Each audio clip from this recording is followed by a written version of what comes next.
दोस्तों, आपने एक्सेल में पावर क्वेरी के बारे में बहुत सुना होगा। आज मैं आपको इस वीडियो में पूरी डिटेल्स में बताऊंगा कि पावर क्वेरी क्या होता है, इसके क्या बेनिफिट्स हैं और इसको कैसे यूज करते हैं। तो बिल्कुल ध्यान से देखना और कोई क्वेश्चन हो तो कमेंट में पूछना।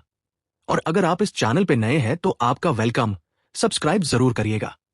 चलिए शुरू करते हैं।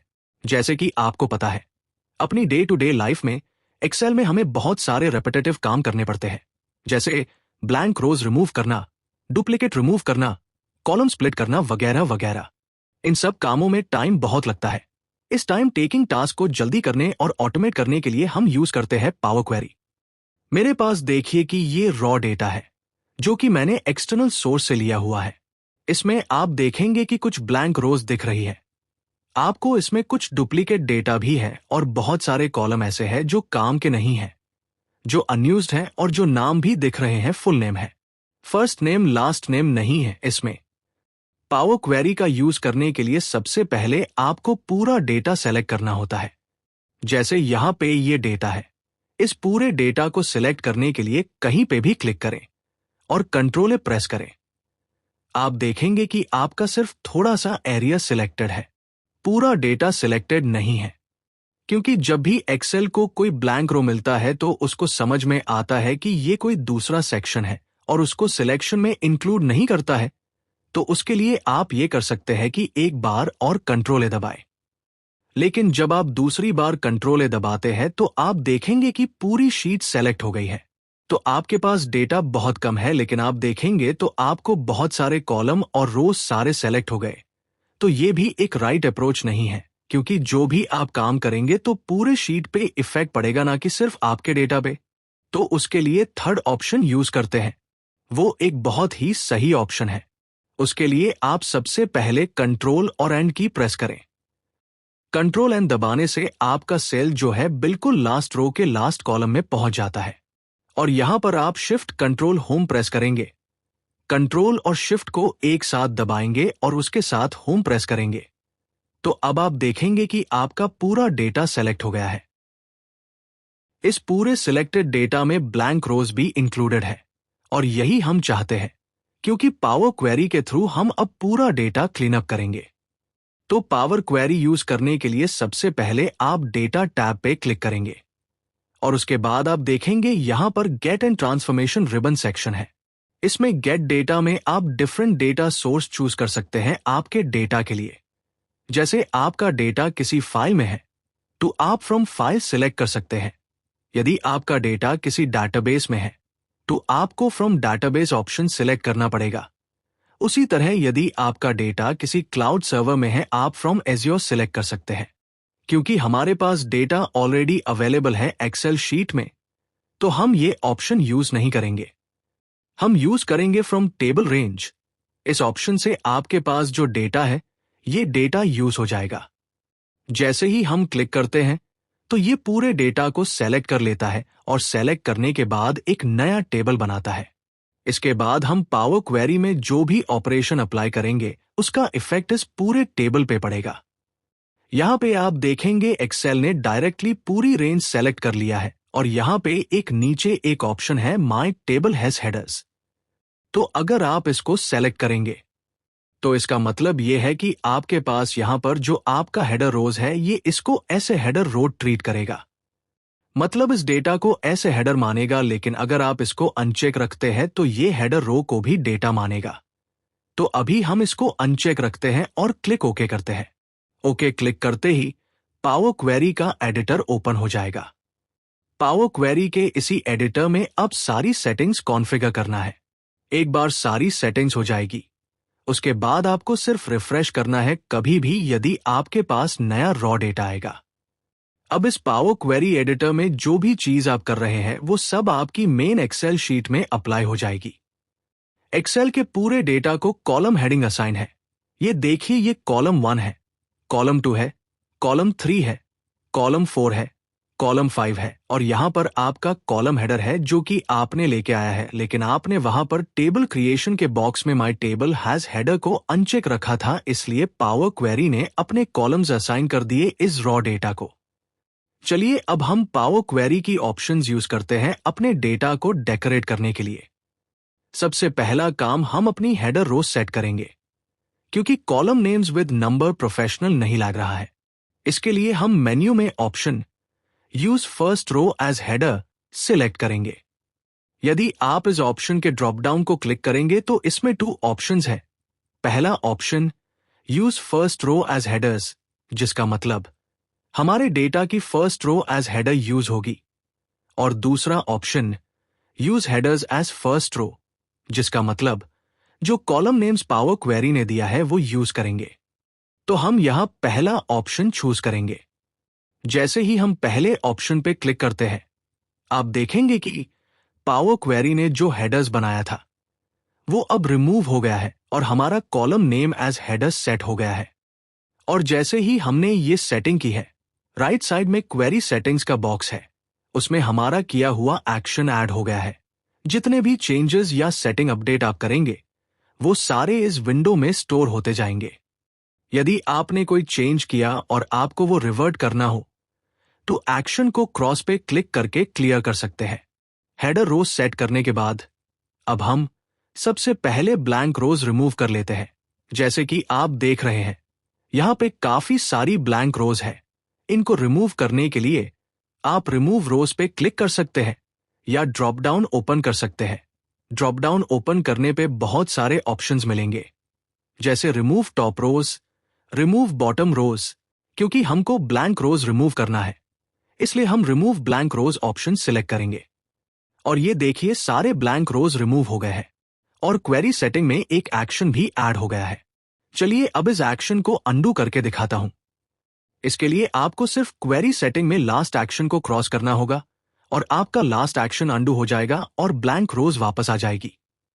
इस तरह से आप इस क्वेरी सेटिंग्स का यूज कर सकते हैं यदि कोई एक्शन आपको पसंद नहीं आ रहा है उसको क्लियर करने के लिए। चलिए अब हम इस एक्शन को वापस से अप्लाई कर देते हैं और ब्लैंक रोज को रिमूव कर देते हैं, क्योंकि हमें अपने डेटा में ब्लैंक रोज नहीं चाहिए। अब ब्लैंक रोज रिमूव हो गई है। अब इसके बाद यदि आप ध्यान से देखेंगे तो हमारे इस डेटा में बहुत सारे डुप्लीकेट रिकॉर्ड्स हैं जो कि हमें नहीं चाहिए। यदि आप देखना चाहे तो इस डेटा को हम सॉर्ट कर लेते हैं। इसके लिए कॉलम पे क्लिक करें और असेंडिंग या डिसेंडिंग सॉर्ट बटन पे क्लिक करके डेटा को सॉर्ट कर लें। अब आप देख सकते हैं कि हमारे पास काफी डुप्लीकेट डेटा है। जिस तरह हमने ब्लैंक रोज रिमूव किया है, उसी तरह डुप्लीकेट रिकॉर्ड्स रिमूव करने के लिए हम रिमूव रोज पे क्लिक करेंगे और रिमूव डुप्लीकेट सिलेक्ट करेंगे। और क्लिक करते ही डुप्लीकेट रिकॉर्ड्स रिमूव हो गए हैं और ये एक्शन भी क्वेरी सेटिंग्स में रिकॉर्ड हो गया है। जैसे जैसे आप कोई भी एक्शन परफॉर्म करते हैं, एक्सेल उसको क्वेरी सेटिंग्स में ऐड करता जाता है और यही मेमोरी वो यूज करता है जब आप न्यू डेटा ऐड करते हैं और रिफ्रेश करते हैं। ये हम आगे इस वीडियो में देखेंगे। अब नेक्स्ट स्टेप के लिए हम कुछ कॉलम्स रिमूव करेंगे, क्योंकि ये हमारा रॉ डेटा है और इसमें बहुत सारे कॉलम्स ऐसे हैं जो हमारे काम के नहीं है, जैसे डिपार्टमेंट कोड। इस कॉलम को रिमूव करने के लिए इसे सिलेक्ट करेंगे और रिमूव मैनेज कॉलम सेक्शन में रिमूव कॉलम्स पे क्लिक करेंगे। और अगर हम रिमूव कॉलम्स के ड्रॉप डाउन पे क्लिक करेंगे तो इसमें 2 ऑप्शंस दिखेंगे। पहला रिमूव कॉलम्स, जिसका मतलब है सिलेक्टेड कॉलम रिमूव होगा, और दूसरा रिमूव अदर कॉलम्स, जिसका मतलब सिलेक्ट कॉलम को छोड़कर बाकी सारे कॉलम रिमूव हो जाएंगे। हम यहां रिमूव कॉलम पे क्लिक करेंगे क्योंकि हमको सिलेक्टेड कॉलम रिमूव करना है, लेकिन हमारी शीट में बहुत से कॉलम्स हैं जिन्हें हमें रिमूव करना है। तो उसके लिए हम कंट्रोल बटन प्रेस करके सारे कॉलम्स को माउस क्लिक से सिलेक्ट करते जाएंगे और उसके बाद हम रिमूव कॉलम्स पे क्लिक करेंगे, जिससे सारे सिलेक्टेड कॉलम रिमूव हो जाएंगे और ये एक्शन क्वेरी सेटिंग्स में स्टोर हो जाएगा। दोस्तों, मुझे उम्मीद है आपको ये वीडियो इन्फॉर्मेटिव लग रहा होगा। प्लीज मुझे कमेंट करके बताएं कौन सा टॉपिक आपको अच्छा लगा या आपका कोई सवाल हो वो भी आप पूछ सकते हैं कमेंट में। और अगर आप इस चैनल पर नए हैं तो प्लीज सब्सक्राइब जरूर करिएगा। चलो कंटिन्यू करते हैं। अभी बहुत सारे ऑप्शंस पूरे करना बाकी है, प्लीज एंड तक जरूर देखिएगा। अब हम स्प्लिट कॉलम ऑप्शन चेक करेंगे। जैसे यहां पर आप देख सकते हैं कि एम्प्लॉय का पूरा नाम दिया हुआ है, लेकिन हमको फर्स्ट नेम और लास्ट नेम अलग करना है। इसके लिए हम स्प्लिट कॉलम का इस्तेमाल करेंगे। इसके लिए आपको ट्रांसफॉर्म सेक्शन में split column drop down option दिखेगा। जब आप उस पर क्लिक करेंगे तो उसमें मल्टीपल ऑप्शंस मिलेंगे, जो ये बताता है कि आपके टेक्स्ट को किस बेसिस पे स्प्लिट करना है, जैसे बाय डेलिमीटर ऑप्शन, टेक्स्ट को स्प्लिट करेगा स्पेशल कैरेक्टर के बेस पे। सेकंड ऑप्शन स्प्लिट करेगा नंबर ऑफ कैरेक्टर्स के बेस पे। आप इसको एक्सप्लोर करिएगा और कमेंट में बताना अगर आपको कोई क्वेश्चन होगा तो। इसी तरह स्प्लिट कॉलम ऑप्शन आपको कॉलम पे भी मिल जाएगा। अगर आप किसी कॉलम पे राइट क्लिक करेंगे तो उसमें भी आपको स्प्लिट कॉलम का ऑप्शन मिल जाएगा, तो आप ये ऑप्शन कहीं से भी सिलेक्ट कर सकते हैं। हम यहां पर स्प्लिट कॉलम में बाय डेलिमीटर ऑप्शन पे क्लिक करेंगे, जिससे ये विंडो ओपन होगा। इसमें सिलेक्ट और एंटर डेलिमीटर ड्रॉप डाउन है, जिस पे क्लिक करने पे ये आपको मल्टीपल ऑप्शंस देता है कि किस तरह आप अपना टेक्स्ट स्प्लिट करना चाहते हैं। जैसे या तो आप स्पेस के बेस पे स्प्लिट कर सकते हैं, या कॉमा के बेस पे, या इक्वल साइन के बेस पे। हम यहां स्पेस सिलेक्ट करेंगे क्योंकि हमारे फुल नेम में फर्स्ट और लास्ट नेम के बीच में स्पेस है। उसके बाद नेक्स्ट स्प्लिट एट ऑप्शन है, जिसमें यह सिलेक्ट करना होता है कि इस डेलिमीटर की किस पोजीशन से स्प्लिट करना है। By default each occurrence selected है, जिसका मतलब है जितनी बार फुल नेम में स्पेस मिलेगा उतनी बार नेम स्प्लिट होगा। उसी तरह लेफ्ट मोस्ट का मतलब लेफ्ट साइड के स्पेस से स्प्लिट होगा, राइट मोस्ट मतलब राइट साइड के स्पेस से स्प्लिट होगा। हम अभी डिफॉल्ट ऑप्शन सिलेक्टेड रहने देते हैं और ओके क्लिक करते हैं। ये देखिए फुल नेम अब स्प्लिट हो गया है। यहां पे जिस नेम में 3 वर्ड्स थे वो स्प्लिट होके 3 कॉलम्स में स्प्रेड हो गए हैं, क्योंकि हमने स्प्लिट ऑन ईच ऑक्यूरेंस से सिलेक्ट किया था। चलिए क्वेरी सेटिंग्स में से इस एक्शन को रिमूव करते हैं, क्योंकि हमें सिर्फ फर्स्ट स्पेस के बेस पे स्प्लिट करना है। अब हम दोबारा स्प्लिट कॉलम सेलेक्ट करेंगे और बाय डिलीमीटर ऑप्शन सिलेक्ट करेंगे, और इस टाइम आखिरी ऑप्शन के बजाय इस बार हम लेफ्ट मोस्ट डिलीमीटर सेलेक्ट करेंगे, ताकि सबसे पहले लेफ्ट मोस्ट स्पेस से नेम स्प्लिट होगा और उसके बाद अगर कोई और स्पेस होगा तो वो यूज में नहीं आएगा। ये देखो फुल नेम स्प्लिट हो गया है और लास्ट नेम में एक और स्पेस है, लेकिन वो स्प्लिट नहीं हुआ है क्योंकि हमने लेफ्ट मोस्ट ऑप्शन चूज किया था। नेक्स्ट हम पावर क्वेरी में फॉर्मेटिंग ऑप्शन का यूज करेंगे।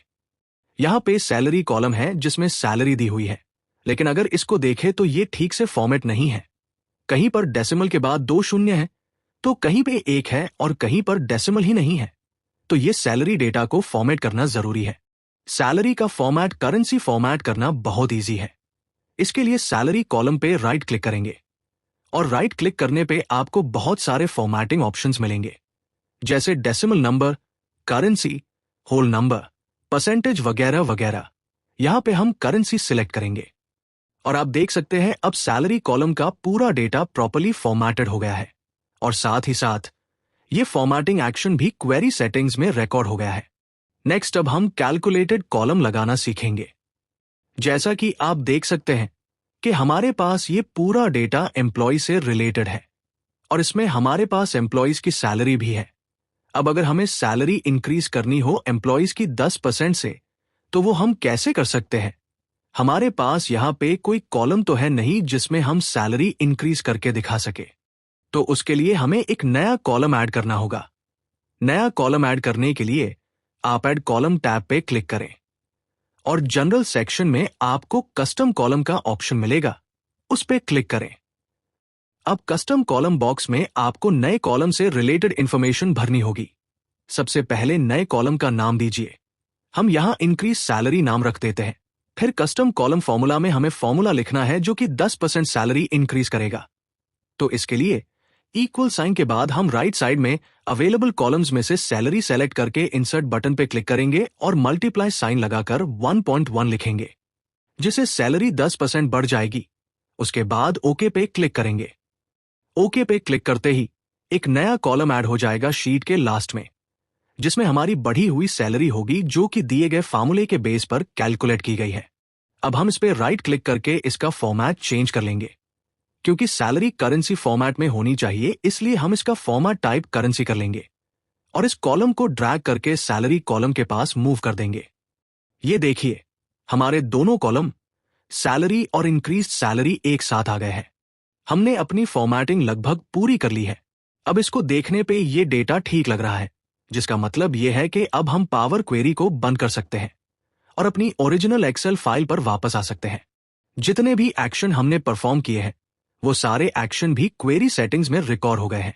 वापस जाने के लिए हम होम टैब पर क्लिक करेंगे और हमें ऑप्शन मिलेगा close and load. Drop down पे क्लिक करने पे आपको 2 ऑप्शंस मिलेंगे, पहला क्लोज एंड लोड का और दूसरा क्लोज एंड लोड टू का पहले ऑप्शन से ये पावर क्वेरी विंडो बंद हो जाएगी और पूरा फॉर्मेट किया गया डेटा आपकी एक्सेल में एक नई शीट में कॉपी हो जाएगा। और दूसरा विकल्प से आपको सिलेक्शन का मौका मिलेगा, जिसमें आपको सिलेक्ट कर सकते हैं कि ये फॉर्मेटेड डेटा आपको कहां पे लोड करना है। फिलहाल हम इसको कैंसिल कर देते हैं क्योंकि हमें अपना डेटा उसी एक्सेल फाइल में लोड करना है। अब हम क्लोज एंड लोड का ऑप्शन यूज करेंगे। जैसे ही आप क्लिक करते हैं, पावर क्वेरी का पूरा डेटा और सारी सेटिंग्स कॉपी होकर एक न्यू शीट में अवेलेबल हो जाती है। ये देखिए, हमारा फॉर्मेटेड डेटा लोड हो गया है एक न्यू शीट में, और क्योंकि ये एक टेबल है, इस पे ऑटोमेटिकली टेबल फॉर्मेटिंग भी हो गई है, जिसे आप चेंज कर सकते टेबल स्टाइल से। अब हमारे पास पूरा फॉर्मेटेड डेटा अवेलेबल है जो कि इस न्यू शीट में है, और हमारा ओरिजिनल डेटा जो कि एक रॉ डेटा है, वो हमारी पहली शीट 1 में अवेलेबल है। ये देखिए, शीट 1 में हमारे पास 57 रोज है, लेकिन डुप्लीकेट रिमूव करने के बाद फॉर्मेटेड शीट में सिर्फ 46 रोज है। अब जैसे कि मैंने आपको वीडियो के स्टार्ट में बताया था कि पावर क्वेरी का यूज करके हम सारे एक्शंस परफॉर्म करेंगे और उसके बाद हमें सिर्फ रिफ्रेश ही करना होता है। तो चलिए देखते हैं कि वो कैसे करते हैं। इसके लिए हमें अपनी ओरिजिनल शीट में एक्स्ट्रा डेटा डालना होगा। मेरे पास एक दूसरी एक्सेल फाइल है जिसमें एक्स्ट्रा डेटा है। ये देखिए, इस एक्सेल फाइल में कुछ एक्स्ट्रा रिकॉर्ड अवेलेबल है। अब मैं इन्हें कॉपी कर लूंगा। इस पूरे डेटा को हम कंट्रोल प्रेस करके सिलेक्ट कर सकते हैं। क्योंकि इसमें कोई ब्लैंक रोज नहीं है, कंट्रोल प्रेस करने से पूरा डेटा सिलेक्ट हो जाएगा। क्योंकि हमारे पास ऑलरेडी एग्जिस्टिंग डेटा है और हमें उसमें इस डेटा को ऐड करना है, इसलिए हम इस डेटा में कॉलम हेडर्स के अलावा बाकी डेटा को कॉपी करेंगे और हमारी ओरिजिनल शीट में पेस्ट कर देंगे। ये देखिए, ये extra data exactly similar raw data है जो कि हमारे ओरिजिनल रॉ डेटा से बिल्कुल मैच होता है। तो पहले हमारे पास 57 रोज थी और एडिशनल डेटा के बाद अब हमारे पास 90 रोज हो गई है, और हमारी फॉर्मेटेड शीट में अभी हमारे पास 46 रोज है। और अब इस लिस्ट में न्यूली एडेड रॉ डेटा को फॉर्मेटेड स्टाइल में कन्वर्ट करने के लिए डेटा टैब में क्लिक करें, और डेटा टैब में आपको रिफ्रेश ऑल का बटन दिखेगा, जिसे क्लिक करते ही पावर क्वेरी में स्टोर की हुई सारी क्वेरी सेटिंग्स अप्लाई हो जाएगी और नया रॉ डेटा भी प्रॉपर्ली फॉर्मेट हो जाएगा। ये देखिए, हमारा पूरा डेटा फॉर्मेट हो गया है, जिसने कोई ब्लैंक रोज नहीं है, डुप्लीकेट्स नहीं है, फुल नेम स्प्लिटेड है, और वो सारे एक्शंस जो हमने पावर क्वेरी में परफॉर्म किए थे वो सारे यहां अप्लाई हो गए हैं। तो दोस्तों, मुझे उम्मीद है कि आपको ये वीडियो पसंद आया होगा और इसमें काफी कुछ आपको सीखने को मिला होगा। अगर आपको वीडियो यूजफुल लगा तो प्लीज लाइक जरूर करिएगा, और अगर आप इस चैनल पर नए हैं तो सब्सक्राइब भी जरूर करिएगा और अपने दोस्तों के साथ शेयर करिएगा। Thank you for watching. मिलते हैं अगले वीडियो में, जहां हम कुछ और नई चीजें सीखेंगे। Bye for now.